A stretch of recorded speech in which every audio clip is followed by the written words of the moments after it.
데살로니가전서 2장 13절 되겠습니다. 신약성경 330페이지쯤 되겠네요. 데살로니가전서 2장 13절. 다 같이 한 목소리로 함께 읽어보도록 하겠습니다. 시작.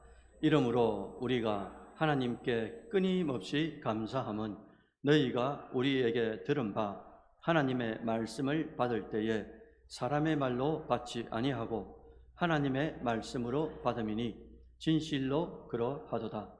이 말씀이 또한 너희 믿는 자 가운데에서 역사하느니라. 아멘. 예, 오늘 설교 제목이 말씀을 듣는 비결입니다. 부제를 좀 붙여봤는데 말씀에 공명이 일어나면 이게 제목이 되겠어요. 말씀에 공명이 일어난다. 이게 물리학 용어인데 좀 이따가 이제 설명드리겠습니다. 여러분들 오늘 본문이 뭐라고 했냐니까 이러므로 우리가 하나님께 끊임없이 감사하는 이유가 너희가 우리에게 들은 게 있는데 그 들은 게 뭐냐 봤더니 하나님의 말씀이라는 거예요. 그런데 이 하나님 말씀을 받을 때에 뭐랬습니까? 사람의 말로 받지 아니하고 하나님의 말씀으로 받았기 때문이다 라고 말씀하시는 거예요. 진실로 그러하다. 이 말씀이 또한 너희 그 다음 뭐랬습니까? 믿는 자에게 뭐 한다고요? 믿는 자에게 역사한다. 이렇게 말씀해 주셨어요. 이 말씀이 이 시간에 여러분에게 그대로 이루어지기를 축원합니다. 여러분, 보험이나 영업을 하시는 분은 이 영업학 개론을 배운다 해요. 영업학 개론에서 세 가지가 핵심적인 게 있습니다. 그게 뭐냐니까 첫째는 고객의 필요가 뭔가 유심히 보는 거예요. 의사들도 그렇지 않습니까? 의사들 딱 오자마자 환자를 볼 때 제일 먼저 하는 게 뭐냐니까 시진이라고 하면 시진. 눈으로 진찰을 하는 거예요. 시진. 그 다음에 물어보죠. 문진을 하죠. 쭉 하다가 나중에 뭐 합니까? 이게 뭐죠 이거? 청진을 하죠. 청진. 들어가지고 이제 진찰을 한단 말이잖아요. 그래서 영업을 하시는 분도 마찬가지다 이거예요. 고객이 딱 옵니다. 그럼 필요를 먼저 파악하는 게 제일 중요하다. 그리고 두 번째는 그 필요를 충족시킬 수 있는 우리가 가지고 있는 제품과 서비스가 무엇인지를 보는 거죠. 그리고 마지막으로 가치와 신뢰를 창출하는 것. 이게 이제 영업학이라고 그래요. 여러분 제가 설교를 준비하면서 영업학이 과연 있을까라고 쭉 찾아보니까 너무 놀랐습니다. 영업학이 존재하고 있고 더 놀라운 게 뭐냐니까 이 영업학이라는 게 목회학하고 설교학하고 그대로 맞물리는 거예요. 비슷하게 말입니다. 설교 역시 여러분들 고객의 필요를 파악하는 게 첫 번째 숙제거든요. 제가 이제 고객이라고 말씀드리니까 좀 이제 어색하게 들리는데 제가 말씀드린 이 고객은 누구냐니까 설교자 입장에서 볼 때는 두 존재가 있습니다. 첫째는 이제 하나님이시고 하나님이 뭐를 전하시기를 원하시는가. 이게 이제 첫 번째 하나님이 고객이 되시고요. 두 번째는 청중들이죠. 오늘 이 시간에도 원근각체에서 우리 성도들이 오셨는데 어떤 말씀을 듣고 싶어 하실까? 또 어떻게 들어야 될까? 이게 이제 중요하지 않겠습니까? 그래서 첫째는 하나님의 필요를 파악하는 것, 성도들의 필요를 파악하는 것. 이게 이제 중요하다 그거예요. 그리고 그 필요를 충족시키기 위해서 이 설교자는 어떻게 하는지 말씀과 기도로 계속 설교를 이제 다듬어 나가죠. 결국 설교 말씀을 통해서 하나님의 뜻을 깨닫고 하나님께 영광이 되는 삶이 되도록 각 성도들에게 말씀을 이제 선포하는 것. 이걸 이제 설교학에서는 설교다 말을 한단 말이에요. 그런데 이제 이런 생각을 해봤습니다. 여러분들 영업은 어떤 제품을 살까 말까 고민하는 고객에게 설명하죠. 이건 이래서 좋고 저래서 좋고 이거는 또 이런 약점들이 있지만은 그래 가격이 쌉니다. 뭐 이런 식으로 설명을 해서 제품을 사도록 만드는 설득의 작업인 거예요. 영업이. 그래서 때로는 전혀 관심이 없는 사람에게도 제품을 사도록 하는 것이니 이 정말 이게 어려운데 이걸 해낸단 말입니다. 영업하시는 분들이 말이죠. 그런 의미에서 이 설교를 그대로 대입시켜 보면은 예배당에 오는 대다수의 성도들은 하나님께 뭘 받으러 오는 겁니까? 여러분 하나님께 매를 맞으러 오는 분이 어디 있겠어요? 하나님께 은혜를 받고 장로님 기도해 주신 것처럼 그런 이제 은혜를 위해서 우리가 나오는 거잖아요. 그런데 여러분들 이 설교는 설교자가 딱 쓸 때 하나님 설득시켜 주시길 바랍니다. 이래 할 필요가 없어요. 영업은 살 마음이 없는 사람한테도 설명하고 설득해가지고 사도록 만드는 게 영업입니다.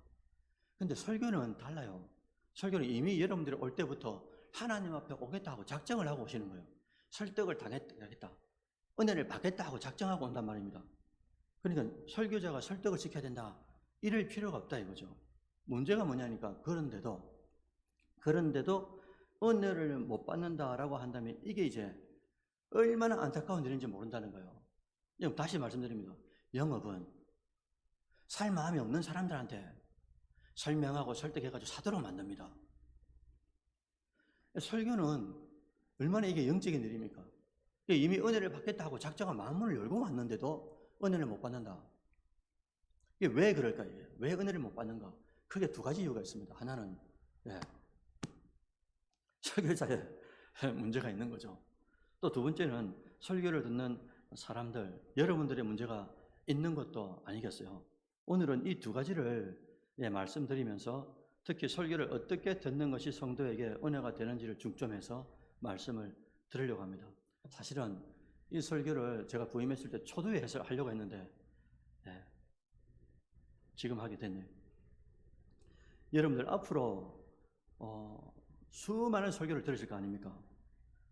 들으실 때마다 이걸 감안하시고 설교를 들어주시면 영적으로 유익할 것 같아요. 첫째는 뭐냐? 설교에는 반드시 이게 있는지를 여러분들 쭉 추적을 해보셔야 됩니다. 깨어서 잘 들으셔야 된다는 거죠. 지정의가 있는 설교를 잘 들으셔야 되는 거예요. 이게 지가 뭐냐? 말 그대로 지성을 말하는 거죠.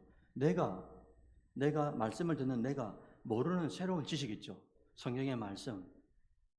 그리고 알았는데 망각하고 지내왔던 그런 지식들. 아무튼 들을 만한 성경 내용과 지식이 말씀 속에 있어야 되는 거예요. 설교 속에. 이걸 지라 그럽니다.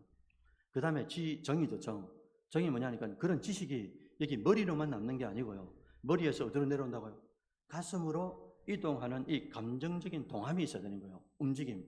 이걸 이제 그러냐니까 감동이라 그래요.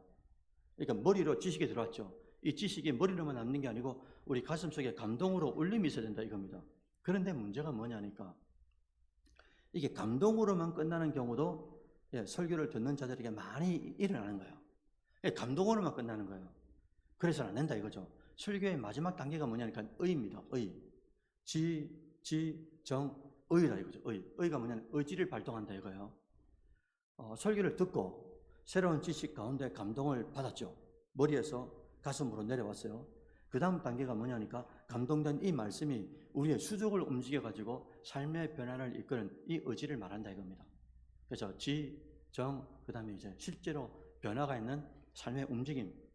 이걸 이제 의지를 발동한다라는 거죠. 그래서 저도 어릴 때 가면 교회 이렇게 전봇대 막 부른단 말입니다. 그 뭐라 그러죠? 말씀 사경에 이런 거 막 붙어가지고 있었습니다.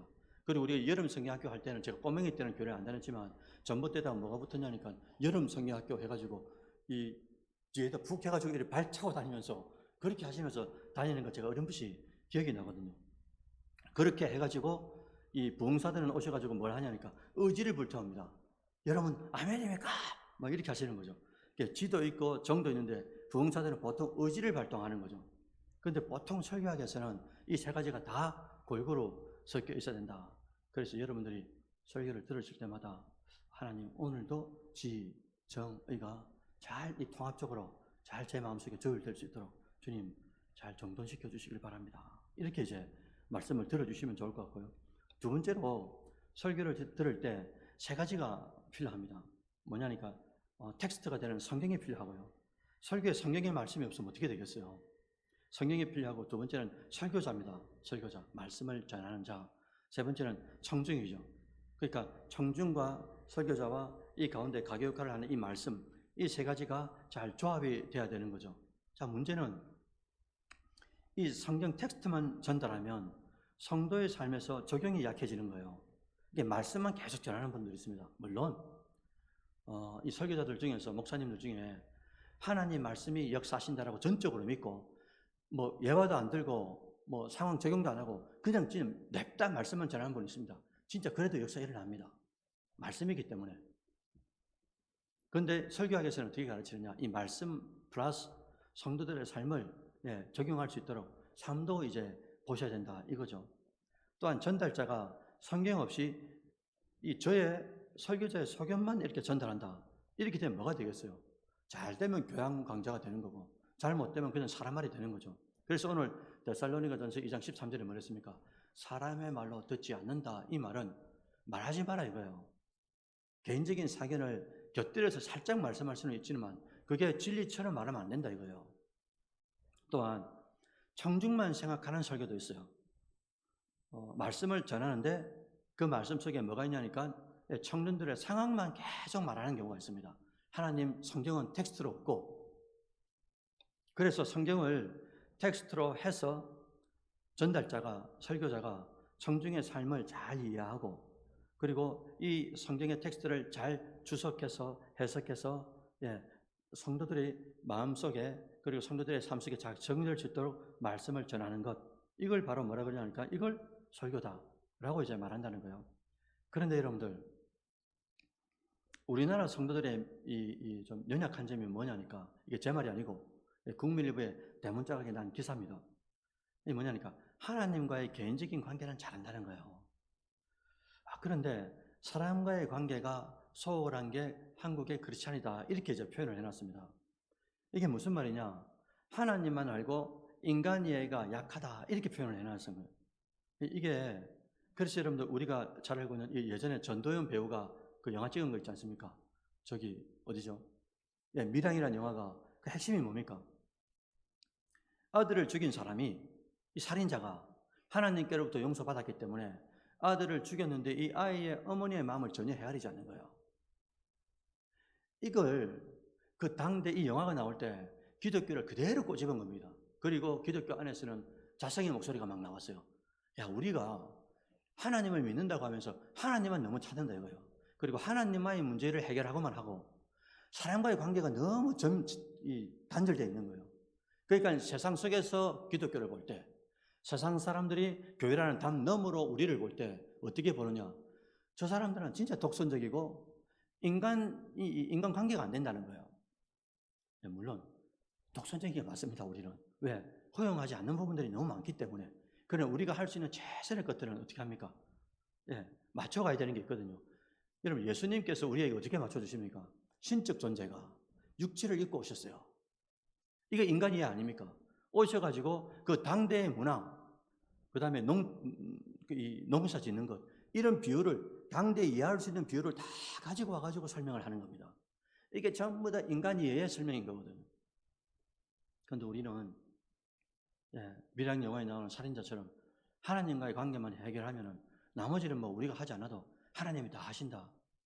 그럴 수도 있지만 그렇지 않은 경우도 많다 이거죠. 그래서 지금 설교학에서 또 이제 대학원에서 교수님들이 뭐라 가르치냐니까 인간 이해에 대해서 되게 많이 가르칩니다. 심리학이라든지 이런 것도 되게 많이 가르치거든요. 왜? 하나님만 아는 게 아니고 하나님이 창조하신 인간을 너무 모른다는 거예요. 목회자들이. 그러면 우리가 들을 때 가장 좋은 설교가 어떤 설교냐? 여러분 각자마다 다 소견들이 있을 텐데 설교학에서는 뭐라고 말씀하시냐면 이렇게 말합니다. 좋은 이 성경 텍스트를 설교자가 잘 이해합니다. 그리고 이걸 자기 생각으로만 들어가면 안 되니까 주석들을 다 참고합니다. 왜? 역사 속에서 이 선배들이 어떻게 주석을 해놨는지 점검을 해야 되거든요. 이 점검을 안 하면 어떻게 되겠습니까? 내가 성경만 보고 내가 깨달은 것들을 전달한다. 이게 까딱 잘못하면 내 이야기가 되는 거예요. 그래서 내가 깨달은 게 있다 하더라도 이 깨달은 것들을 주석을 통하여 주석을 하는 거예요. 주석을 통해서 선배들도 이렇게 깨달았구나. 칼빈도 이렇게 깨달았구나. 점검을 하고 이 주석된 이것을 가지고 어떻게 합니까? 성도들의 삶, 그러니까 인간 이해를 잘 보는 거죠. 성도들이 어떻게 살고 있는지, 또 무엇으로 걱정하고 있는지. 청중들의 삶에 잘 적용되도록 진정성 있도록 하나님의 말씀을 전달하는 것. 이게 이제 설교가 되고 이 설교가 은혜가 된다. 이렇게 이제 교수님들이 가르친다는 거예요. 그때 일어나는 현상이 뭐냐니까 공명이 일어난다. 이렇게 표현합니다. 여러분, 설교 속에 공명이 일어난다. 이 말이 뭐냐면요. 이런 의미예요. 설교자가 전하는 메시지가 듣는 자들에게 울림이 되는 거예요. 울림이 돼가지고 이 울림이 그냥 울림으로 끝나는 게 아니고 그들의 삶의 변화가 일으키게 되는 것. 이걸 이제 공명이라 그래요. 설교자가 하나님께로부터 들은 감동받은 말씀을 주석을 통하여 잘 점검하고 체크해서 듣는 자들에게 삶에 적용되도록 말씀을 전했는데 그 말씀이 그들 삶 속에, 그들의 신비 속에 울림이 있어가지고 이 울림을 가지고 세상 속에서 변화의 삶을 살아가는 것, 이게 말씀의 공명이 일어난다, 이렇게 이제 표현하는 거예요. 그렇게 되기 위해서 설교자는 제일 먼저 하나님의 세미한 음성, 감동을 잘 들어야 하는 거죠. 설교자가 감동이 없는데 감동이 없는 걸 어떻게 전한단 말입니까? 그리고 받은 감동을 성도들의 삶을 잘 살펴가지고 삶이 적용되도록 하는 게 이 설교자의 영적 작업의 과정이 돼야 된다는 거죠. 또 중요한 것은 이 설교의 공명이 일어나려면 여러분들 설교자만 준비하는 게 아닙니다. 저에 대해서는 짧게 말씀드렸죠. 이제부터 여러분들이 해야 될 일들을 제가 이제 말씀드리려고 합니다.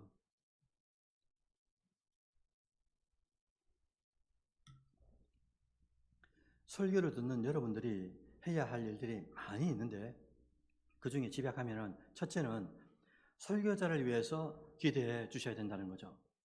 예배 중에 설교는 여러분 이 설교자 혼자 사역하는 게 아닙니다. 설교 사역이라는 게 여러분 혼자 사역하는 게 아닌 거예요. 저는 전하지만은 전하는 것으로 끝나는 게 아니고요. 전하는 자와 듣는 자가 함께 만드는 사역이 이 설교 가운데 예배의 사역인 거예요. 그래서 설교자를 위해서 기도하는 그 마음 자체를 하나님 뭐로 보시냐니까 우리 그 밭 있지 않습니까? 길가밭도 있고 그 도짝밭도 있고 그런 밭들 있죠. 가시밭도 있고 마지막이 뭡니까? 좋은 밭이라고 하셨고 그걸 옥토라고 하셨고 이 옥토에는 반드시 뭐가 맺힌다고요? 30배, 60배, 100배 혹은 다른 복음서에서는 100배, 60배, 30배 결실을 맺는다고 하셨어요. 그러니까 여러분 스스로가 목회자를 위해서 설교자를 위해서 기도하는 것, 그게 뭐냐니까 예배를 함께 동력하는 것이고 또한 그 기도함으로써 하나님께서 나를 어떻게 만드시냐니까 이 마음밭을 하나님 말씀의 씨를 받을 수 있도록 내 마음을 기경시켜 주시는 작업이 되는 거예요. 그래서 기도하는 자체가 목회자를 위해서뿐만 아니라 전체적 예배를 위해서뿐만 아니라 나 자신을 위해서도 너무나 좋은 일이다라는 거죠. 또 하나가 있는데 제가 이제 우리 교회로 부임하기 전에 저쪽 교회에서 어느 권사님이 당부 부탁을 하셨어요. 여러분 들으시고 여러분들 마음에 동하시면 따라해 주시면 좋겠어요. 그 권사님이 뭐라고 하셨냐니까 목사님 꼭 가시거들랑 성도들한테 부탁을 하시라고. 제가 이거 부탁을 정중하게 부탁드린 적이 없습니다. 이때까지. 오늘 제가 처음으로 말씀드리는데 권사님 뭐라고 하셨냐니까 목사님 어느 교회 가보시라고.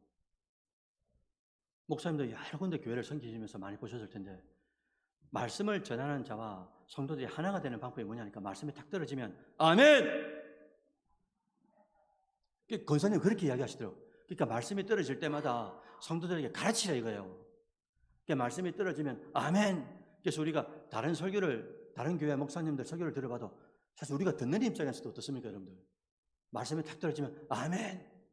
아멘! 한번 해보시죠.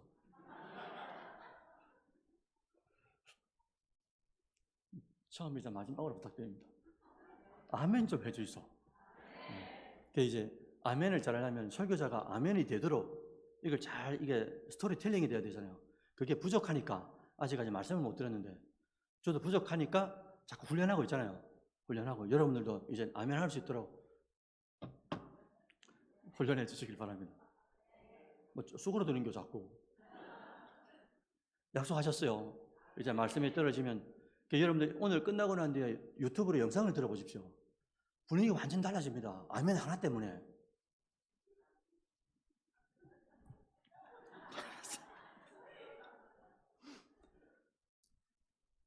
저는 권선생의 부탁을 듣고 한 7개월이 돼 가는데 지금 이제 말씀드렸어요. 아멘을 하도록 저도 열심히 노력할 테니까 여러분들도 앉으셔가지고 아멘 하면 되잖아요. 하나님 맞습니다. 그대로 되기를 원합니다. 그런 마음을 실어가지고 아멘 해주시길 바랍니다. 두 번째, 설교 말씀이 선포될 때 성도들이 하셔야 될 게 설교를 잘 들어주셔야 되는 거예요. 그러니까 설교를 잘 들어야 하는 이유는 왜 그러냐니까 결정적인 요소가 있습니다. 여러분 제가 한번 읽어볼게요. 여러분 뭐뭐는 들으면서 난다 이랬어요. 그죠? 한번 보실랍니까? 로마서 10장 17절 다 같이 한번 읽어주시죠. 시작.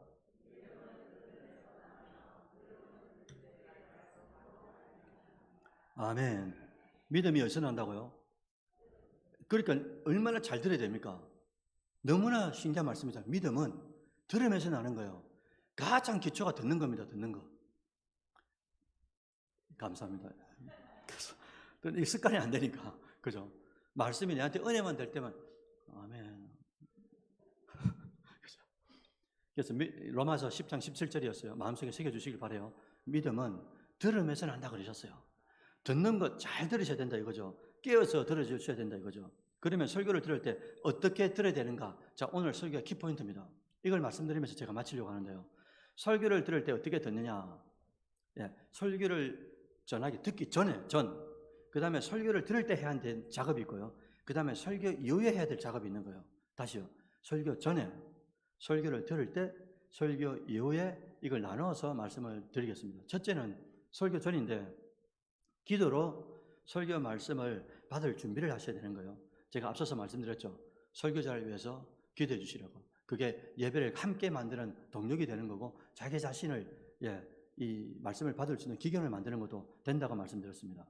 그래서 설교자를 위해 그리고 자신을 위해서 기도하시는 것 너무나 당연하고 마땅한 일이고요.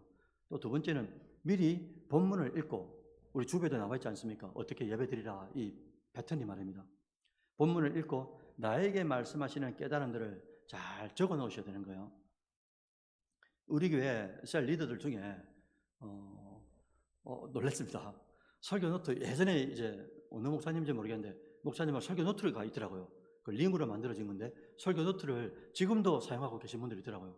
지난 주일날 이제 셀 리더 모임을 하고 있는데 권사님도 그렇고 몇 분이 이거 설교 노트 있다면서 설교 노트를 다 해놓은 거 그걸 보여주시더라고요. 너무나 잘하시는 작업이죠. 그래서 설교를 들을 때마다 감동되는 것, 결단해야 될 것, 회개할 것 이런 것들을 착 들어가면서 적어주시면 이게 좋은 습관이 될 것 같아요. 그래서 깨달은 것들을 노트할 준비를 한다는 거죠. 준비를 설교 듣기 전에. 그 다음에 설교를 듣기 전에 어떻게 해야 되냐니까 믿음을 가지고 말씀 안으로 들어가는 거예요. 그러니까 여러분들 그냥 오셔가지고 가만히 듣는 게 아니고요. 믿음을 가지고 말씀을 들으셔야 됩니다. 이게 너무나 중요한 영적 작업인 거예요. 예를 들어서 여러분들 오늘도 수십 명이 앉으셨어요. 오실 때 문제 없이 그냥 오시면 안 됩니다. 일주일 동안 세상에 살면서 문제가 없이 어떻게 살았어요?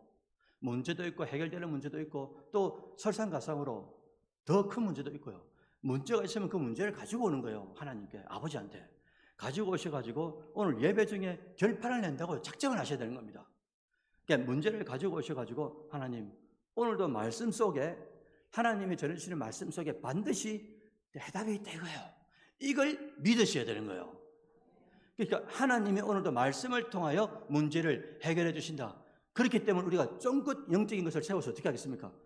하나하나 말씀을 잘 들으려고 하고 그 듣는 가운데 하나님께서 수많은 각자마다의 문제가 있지만 그 문제를 어떻게 하시는 거예요? 말씀을 통하여 주신다 이거예요.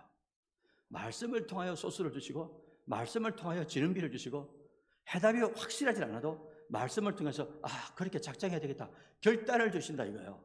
그래야 우리가 말씀을 들을 때 믿음으로 듣는다는 게 얼마나 중요해요. 그러니까 말씀을 들을 때마다 하나님 오늘도 말씀을 통하여 해답을 주실 줄 믿습니다. 믿습니다. 하나님이 싸우니 오늘도 말씀을 통하여 말씀해 주옵소서. 이 종이 듣겠습니다. 그래서 믿음을 가지고 말씀을 듣는 것 대단히 중요하다라는 거고요. 네 번째는 우리가 설교를 듣기 전에 해야 될 작업이 오늘 어떤 말씀을 주시더라도 순종할 결단을 하고 말씀 안으로 들어가야 되는 거예요. 말씀이 은혜가 돼가지고 순종하는 게 아니고요. 말씀을 듣기 전부터 어떻게 한다고요? 순종할 결단을 가지고 말씀 안으로 들어가는 거예요. 우리는 이게 역으로 할 때가 많습니다. 그러니까 말씀을 들으면서 은혜가 될 때는 은혜가 되고 안 될 때는 안 되고 그 안 되는 은혜가 어디 있단 말입니까? 그걸 와서 은혜가 되는 것만 받아가지고 돌아간단 말입니까? 아니요. 물론 각자의 삶의 정황에 따라 하나님께서 역사하시는 감동의 역할이 다르죠. 그게 있는데 오늘 어떤 말씀에도 하나님 순종할 결단을 가지고 말씀 앞으로 나갑니다. 하나님 어떤 말씀을 주셔도 내가 원치 않는 말씀, 내가 A를 강구했는데 A가 아니고 Z를 이야기하시더라도 그 Z에 대해서도 순종할 마음을 가지고 하나님 말씀을 듣겠습니다. 우리 기도도 마찬가지인 거예요. 기도도 마찬가지로 어떻게 하는 겁니까? 우리가 기도하기 전에 먼저 작정하고 들어가는 게 뭐라고요? 하나님, 어떤 응답을 주셔도 하나님이 주시는 감동 앞에 우리가 어떻게 하겠다고요? 순종하겠습니다 라는 결단이 없이 그냥 들어가 버리면 되는 것만 받고 안 되는 것은 안 받고, 이게 그 아이스크림 집 이름 뭐죠? 베스킨 라빈슨 31 31개를 다 갖다 놓고 골라 먹는 거야 되는 거예요. 꼭 예배도 말씀도 똑같단 말입니다. 내가 맛있는 것만 골라 먹으려고 하는 이런, 그러면 안 된다는 거죠. 두 번째는 설교를 들을 때, 지금 현장 듣고 있잖아요 여러분들이. 이 들을 때 여러분들이 하셔야 될 작업들이 있다 이겁니다. 그 작업 중에 첫 번째가 뭐냐니까, 하나님이 지금 말씀을 듣는 지금 나에게 말씀하신다라고 생각하시는 거예요. 그런데 이 문제가 뭐냐니까, 저거 홍 집사님이 들어야 되는데 한 번 설교를 내가 듣는데 희한합니다. 듣는 내가 그 생각을 작정하고 들은 게 아닌데 말씀을 듣는 중에 저거 홍 집사님, 저 김경환 집사님 들어야 되는데 희한한 거예요. 영적 세계가. 그러니까 이게 우리가 프레임을 딱 가지고 들어가지 않으면 이게 막 흔들리는 거예요. 그러니까 하나님, 오늘도 말씀을 듣는데 듣는 말씀 중에 나에게 말씀하십니다. 하나님이 지금 나에게 말씀하시지 누구에게 말씀하신다는 이 굴지를 시키면 안 되는 거예요. 말씀이 나에게 오신다. 말씀으로 하나님이 찾아오신다. 말씀으로 나에게 찾아오신다. 말씀으로 나에게 찾아오신다. 이걸 믿고 들어가야 말씀을 듣는 중간에도 하나님과 나와의 교감이 일어나는 건 아니겠어요. 두 번째는 말씀을 들었을 때 회개할 내용들을 잘 정립시켜야 되는 거예요. 그냥 말씀을 들으러 와서 은혜가 되는 것 듣고 베스킨 라빈슨 31처럼 그죠? 좋구나. 그래 그래 살아야지. 이게 아니고요. 말씀을 딱 듣잖아요. 듣는 중에도 계속 우리가 바쁜 작업들이 있어요. 그게 뭐냐니까, 하나님, 맞습니다. 그 죄가 바로 내 죄입니다.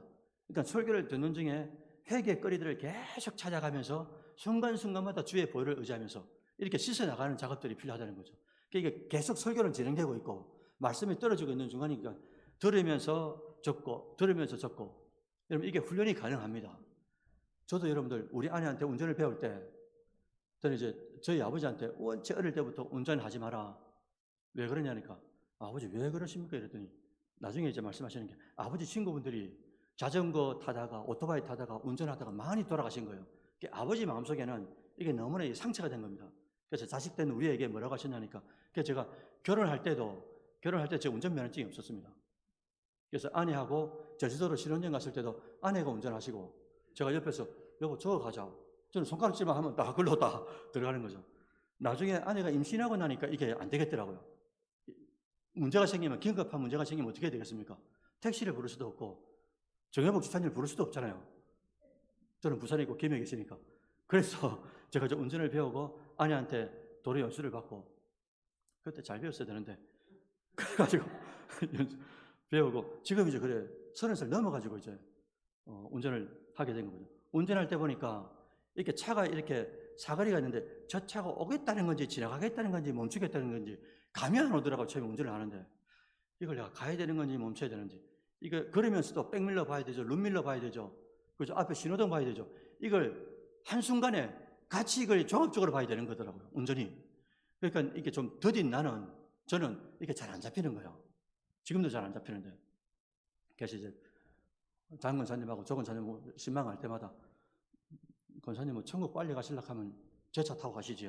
이렇게 제가 농담으로 말씀드릴 때도 있는데, 운전이 얼마나 어렵습니까? 근데 이거 계속 훈련하면 어떻게 됩니까? 되는다 이거죠. 한순간에 신호등도 보고, 그 다음에 좌우에 룸밀러, 그 다음에 이 백밀러도 보고, 그래서 다 볼 수 있다 이거예요. 훈련이 되는 거예요. 피아노도 마찬가지죠. 왼손, 오른손, 이 어떻게 치는지는 모르지만, 이게 같이 돌아가는 것 아닙니까? 이게 얼마나 어렵습니까? 근데 이게 다 되더라 이거죠. 말씀도 여러분들 들으면서 계속 훈련되면요, 말씀이 떨어지면서 이게 회개할 제목이구나. 빨간색으로 쭉 이렇게 네모나게 쳐놓고요, 옆에다가 그 사색 볼펜 있지 않습니까? 삼색 볼펜. 그거로 내가 회개할 것은 빨간색으로 썰이 이렇게 막 써놓는 거죠. 그리고 회개할 것 이렇게 쫙 해놓고, 그러면서 듣고 순간순간 회개하면서 끝나고 난 뒤에도 노팅한 것을 바라보면서 맞다. 그때 말씀 들을 때 그 감동이 이거였지. 다시 한 번 더 되새김질하는 이런 작업들이 필요하다. 그래서 두 번째는 설교를 들을 때 그냥 듣지 마시고 하나님, 말씀 앞에서 말씀이 하나님이라 하셨고, 마찬가지로 요한복음 1장 1절에 말씀이 하나님이라고 하셨지 않습니까? 그러니까 말씀이 하나님으로부터 우리에게 다가오시는 거예요. 말씀으로 찾아오시는 하나님을 만날 때 우리가 어떻게 만나야 되겠습니까? 우리가 하나님 앞에 드릴 수 있는 건 죄밖에 없거든요. 이건 죄를 들고 제사장이 지성소에 들어가는 것처럼, 성소에 들어가는 것처럼 우리도 항상 준비하고 있어야 되는 거죠. 하나님, 말씀으로 찾아오실 때 제가 드릴 수 있는 것은 저의 죄밖에 없습니다. 왜냐? 이 죄가 없어져야, 하나님의 긍휼의 대속의 은혜로 없어져야만이 하나님을 만날 수 있기 때문에 매 순간순간마다 회개할 준비를 하셔야 된다라는 거고, 그 다음에 아까도 말씀드렸지만 설교를 들을 때 세 번째 방법은 뭐냐니까 노트를 하는 거예요. 노트를.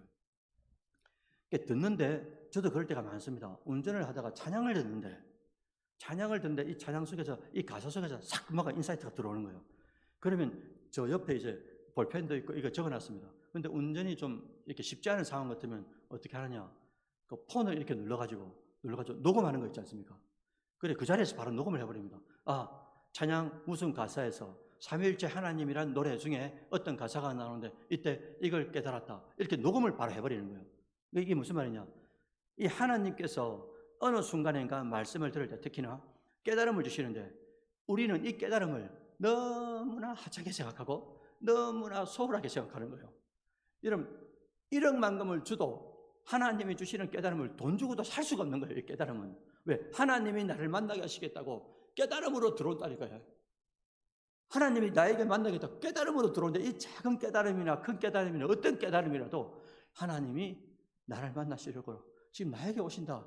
이런 영적 관념들이 있어야 되는데 너무 우리는 예배 많고 또 예배 가운데 너무 식상하다 보니까 그런 개념 없이 그냥 예배를 드리고 오늘 뭐 은혜가 됐구나. 이런 식으로 그냥 지나가 버리니까 이런 결단 없이 진짜 우리가 하나님 앞에 뭔가 분투하겠다는 이런 마음 없이 설교를 들으니 이게 어떤 영향력이 있겠어요? 어떤 힘을 문제를 풀어나가는 문제가 되겠습니까 이게? 그래서 여러분들 돈 주고도 살 수 없는 작은 깨달음이라도 이걸 잘 노트를 해놓으셔야 된다 이거죠. 왜냐하니까 매번 지금 이 시간에는 우리가 깨달을 수 있지만 다음에도 똑같은 깨달음을 받는다. 장담이 안 됩니다 여러분들. 깨달음이 똑같이 다음에도 또 오신다 이게 장담이 안 된다니까요. 그러니까 한번 그 깨달음이 왔을 때 이 깨달음을 은혜 위에 은혜가 되도록 만드는 건 우리의 작업이거든요. 첫 번째 은혜는 하나님이 주시는 작업이 맞아요. 그 다음에 은혜가 은혜 위에 작업이 되도록 하는 것은 우리가 받은 은혜에 대하여 어떻게 작업하느냐 여기 달려있는 거 아니겠습니까? 그래서 노트를 잘 하는 것. 그래서 우리는 망각하는 동물이기 때문에 잘 기록할 수 있도록 기억할 수 있도록 간직할 수 있도록 노트하는 것. 이게 대단히 중요하다라는 거죠. 그래서 두 번째 말씀드렸습니다. 설교를 들을 때 어떤 작업을 해야 되는지 말씀드렸고 마지막 세 번째는 설교를 듣고 난 이후에 성도들이 여러분들이 해야 될 숙제가 있어요. 그게 뭐냐니까 첫 번째는 받은 말씀의 감동과 은혜를 나누는 작업들이 대단히 필요합니다, 여러분들. 그런데 제가 우리 교회 여러 가지 자랑할 게 많아요. 지난주에도 누굴 만나가지고 제가 냅다 자랑하고 왔는데 우리 교회 최고 자랑거리는 뭐냐니까 제가 볼 땐 아직 잘 모르지만 제가 볼 때는 여러분 우리 선교 중앙교회는 셀 나눔이 어떤 대형교회보다도 타의 추종을 불허합니다. 셀 나눔이요. 저도 이제 7개, 8개 이제 지금 섬기고 있지 않습니까? 어떤 교회도 2,500명 되는 교회, 700명 되는 교회, 900명, 500명, 400명 되는 교회 다 섬겨봤지만은 이렇게 셀 나눔이 철저한 교회가 없어요. 아멘 해주시소. 진짜 여러분들 너무 좋은 교회요. 그래서 말씀을 조금 전에 듣고도 들은 것들을 우리가 공부해서 나누는 게 아니잖아요. 그것 또한 여러분들 셀 리더들이, 셀 총무들이 너무 잘 아시는 거거든요. 다른 교회에서는 이제 공부해야 된다 막 이렇게 생각하시는데 공부가 아니고 그냥 삶을 나누는 거죠. 조금 전에 몇 시간 전에 말씀 들은 걸 점심 드시고 그 다음에 다 모이셔가지고 조금 전에 말씀 들은 것들을 어떻게 하는 겁니까? 그 말씀 속에서 나 이걸 깨달았는데 장로님 저는 이걸 깨달았습니다. 권사님 저는 이걸 깨달았습니다. 그래 서로 나누면서 어떻게 됩니까? 그 부분에서는 그렇게 깨달을 수 있는 거구나 라고 다른 사람에게 역사하신 성령의 감동을 내가 들으면서 내 지경이 넓어지는 거예요. 맞지 않습니까 여러분들? 내가 깨닫지 못하는 것을 다른 사람을 통하여 이교화 집사님이 깨달은 것을 통해서 이게 지경이 넓어지는 거예요. 와 저렇게 깨닫는 거구나. 저런 것도 있구나. 들었으면 누구게 되는 겁니까? 내 것이 되는 거예요. 들은 거는. 그래서 첫 번째, 받은 말씀의 감동과 은혜를 나누는 것. 우리 교회는 너무나 타의 추정을 불허한다. 너무 진짜 자랑할 만합니다. 너무 잘하고 계세요. 두 번째는 말씀 앞에 자기를 자꾸 노출시키는 거예요. 이 지금 1시간 동안 이제 설교가 딱 끝나고요. 다 돌아가지 않습니까? 오늘 저녁에 뭐 들었는지 물어보면 모릅니다. 그래서 말씀 앞에 어떻게 하냐니까 노출시킨다 이 말을 예를 들면 이런 거죠. 오늘 설교 중에 말씀에 공명이 일어나는 삶을 드리리라. 이렇게 제가 홍 집사님이 지금 막 깨달은 거예요. 홍 집사님이 어떻게 하냐니까 폰에다가 이 메인 화면 있죠. 메인 화면에 이게 폰을 킬 때마다 이렇게 뜨게 하는 그게 있더라고요. 보니까. 저는 이제 영어 단어도 뜨게 할 수도 있고 뭐 이런 방법들이 있는데 딱 제가 깨달은 거 있지 않습니까? 여러분 각자마다 깨달은 것들을 어떻게 합니까? 예. 말씀에 공명이 일어나는 삶. 내가 그런 삶을 살겠습니다. 이 글귀를 폰을 킬 때마다 띄우는 거예요. 오늘 말씀 들은 거를. 가장 깨달은 것들을 그랬습니다. 그리고 집에 가셔가지고 A4 용지나 신문지라도 이거 써가지고 어떻게 합니까? 그 화장실 딱 벽에다 붙이고요. 또 내가 자주 이게 식탁 테이블 위에다가도 오늘 깨달은 거, 그 뭐랍니까? 포스트잇에다가 조그맣게 써가지고. 그러니까 자꾸 나를 그 말씀 집중적으로 깨달은 그 말씀 앞에 나를 노출시키는 거죠. 노출시키는 이유는 뭡니까? 우리는 망각하기 때문에, 잊어버리기 때문에. 그래서 자꾸 이렇게 내가 말씀 앞에 노출시키는 이런 작업들. 이렇게 되면 어떻게 됩니까? 또 보는 순간에 그때 순간에 받았던 그 감동이 다시금 새록새록 생각이 나잖아요. 생각이 나면서 되새김질을 하면서 더 깊이 새기게 되는 거죠, 이게. 그리고 세 번째는 들은 말씀대로 살도록 부단히 싸워야 되는 작업이 마지막으로 남습니다. 말씀만 듣고 그냥 끝나는 게 아니고 그렇게 살겠다라고 결단하죠. 결단하면 이제 영적 전투 안에 투입되게 되는데 우리가 영적 전쟁 가운데서 우리가 어떻게 이기겠어요? 우리는 이길 수가 없거든요. 그래서 우리 안에 계신 누가요? 성령께서 또 다른 보혜사가 되셔가지고 영적 전쟁에서 이길 수 있도록 그리고 기도할 수 있도록 그러니까 순간순간마다 감동 감해 주시고 그 감동대로 우리가 움직여 나갈 때 영적 전쟁에서 이기게 하신다라는 거죠. 그래서 말씀을 들은 대로 내가 싸워야 된다. 영적 전쟁에서 내가 전사가 되고 용사가 되어가지고 싸워서 이기리라 라는 결단을 항상 이제 가지고 세상 속으로 들어가야 된다라는 겁니다. 주님이 너무나 사랑하는 선교중앙교 성도 여러분들, 오늘 우리는 말씀을 듣는 비결, 말씀이 내 삶의 공명으로 일어나기 위해서 어떻게 해야 되느냐라는 말씀을 지금 듣고 있습니다. 설교 말씀에 꼭 있어야 할 지정의에 대하여 말씀을 드렸고 그 다음에 설교 가운데 성경이라는 텍스트 그리고 텍스트를 잘 주석하고 이해하고 또 전달해야 되는 설교자 그리고 이 설교자와 텍스트를 통해서 어떻게 청중들에게 삶에 잘 적용이 될 수 있도록 이해하고 인간 이해 가운데서 그들의 삶도 잘 돌아보는 그래서 이 세 가지가 잘 융합이 될 수 있도록 그래야 하나님께서 기뻐하시는 설교가 된다라고 말씀드렸어요. 거기다가 설교를 듣는 방법에 대해서도 말씀드렸습니다. 설교를 듣기 전에 해야 될 작업 그리고 설교를 들으면서 해야 될 작업 그리고 설교가 끝난 이후에도 우리가 설교는 끝났지만 이 말씀은 계속 울림이 있어가지고 우리 삶 속에서 영적인 능력이 돼가지고 우리가 싸울 수 있는 그런 힘을 발휘하게 하신다라는 것을 잊지 마시고 오늘 본문에 보시면 사도 바울이 데살로니가 교회에 편지를 씁니다. 그리고 참 칭찬의 말씀을 합니다. 야, 데살로니가 교인 성도들아, 내가 너무 기쁘다.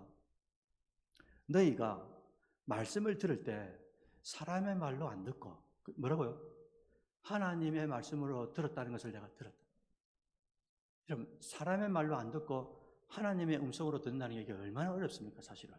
그런데 데살로니가 교회는 그렇게 어떻게 훈련을 받았는지 그게 그렇게 돼 있었던 거예요. 우리도 사람의 말로 듣지 않고 하나님의 말씀으로 들는 이 훈련이 오늘 설교를 통하여 전달되었습니다. 이제 여러분들도 앞으로 수많은 설교를 들을 텐데 그 들을 때마다 오늘 주신 말씀처럼 사람의 말로 들리는 게 아니라 하나님의 음성으로 들려서 정말 많은 사람들에게 선한 영향력의 용사로 드러나는 여러분들의 인생이 되시기를 주의 이름으로 축원드립니다. 아멘.